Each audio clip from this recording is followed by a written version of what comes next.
So with our image inserted, the next thing to do is create the table that contains this bit of text here. We'll create this table underneath our last table.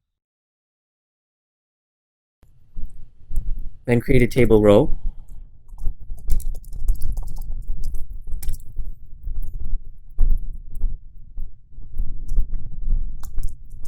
Now create a table column.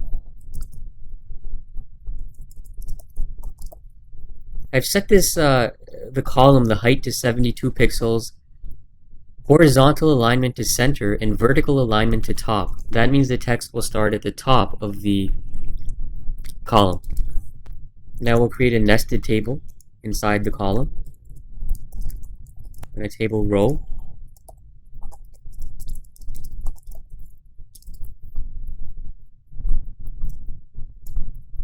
And then the column that will contain the actual text. Okay, so this column has a width of 726 pixels, alignment of center.